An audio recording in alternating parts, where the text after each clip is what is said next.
Time erases almost everything. But the sea remembers, even the things we try hardest to forget. In April 2023, workers renovating an abandoned storage building at the Lisbon Oceanographic Institute found a corroded metal box sealed with solder. Inside were 7 cassette tapes, 3 16mm film reels, and a folder marked with the seal of the Portuguese Navy. The dates read 1987-1990. Each tape was labeled simply ES, File 341. The contents were immediately classified. But before the material could be taken away, a technician copied one of the recordings and leaked it online.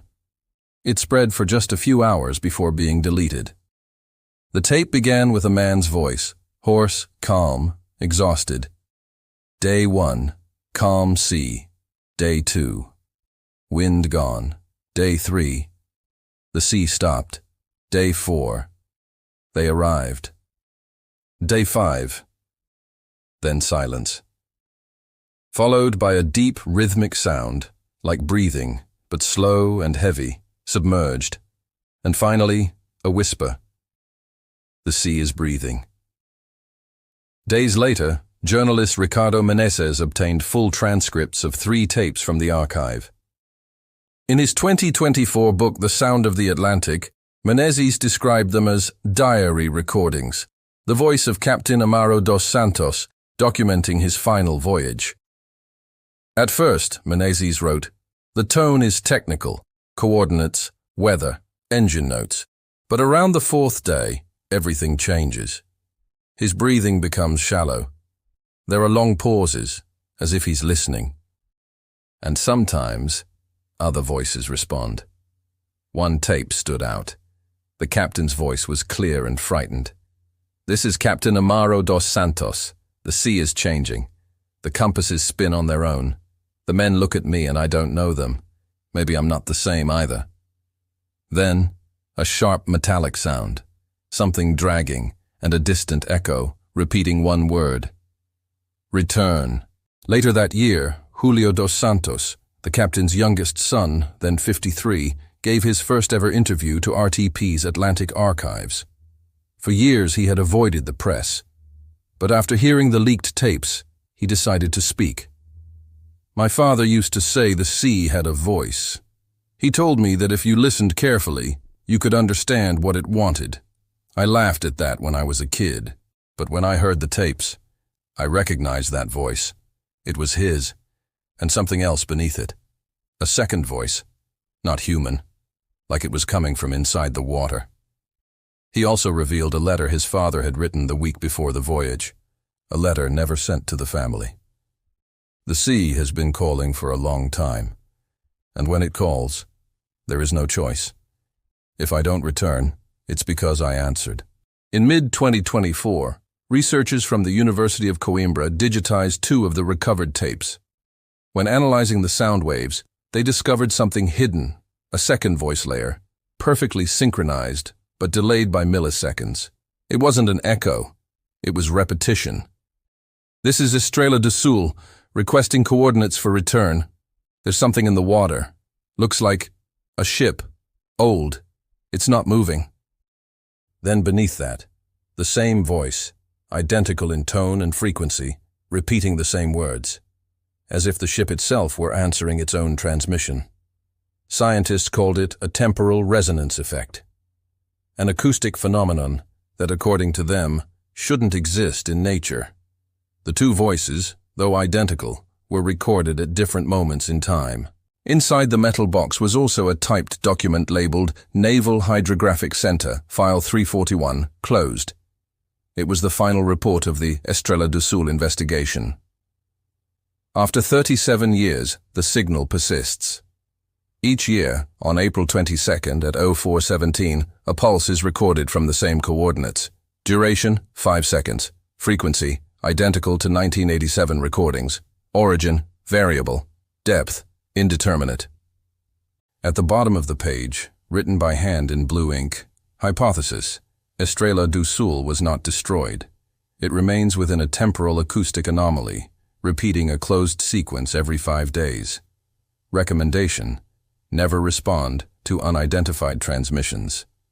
And just below that, a final note, scribbled in shaky handwriting. The captain returned, but the port is no longer the same. The leaked recordings reignited the case worldwide. Scientists, journalists, and naval historians argued fiercely. Some called it coincidence, misinterpreted data, or myth. Others believed the evidence was undeniable, that something beneath the Sargasso Sea was still alive, or at least still echoing. Oceanographer Miguel Paiva told the BBC in 2025, "The Sargasso is the quietest region of the Atlantic. Currents form a perfect gyre. Sound can linger there for days. But no natural echo lasts 37 years. Unless it never stopped." Physicist Rui Alvim suggested an even stranger theory. What we are rehearing might be a temporal echo, a ripple in time captured as sound. If that's true, Estrela do Sul could still exist, trapped in a repeating moment, caught between its last breath and its eternal return. Between 2024 and 2025, dozens of amateur radio operators reported new signals at 12.3 MHz, always at 04:17 a.m., always lasting 5 seconds, and always ending with a faint human voice. One recording, made in La Coruña, Spain, was partially deciphered. "This is Estrela do Sul, requesting permission to return. Repeat, permission to return to port." Spectral analysis confirmed the impossible. The voice was identical to that of Captain Amaro dos Santos. Not older, not distorted, exactly the same as in 1987. As if, for him, no time had passed at all. Officially, Estrela do Sul remains listed as vessel missing, fate unknown. No wreckage has ever been found, no bodies ever recovered.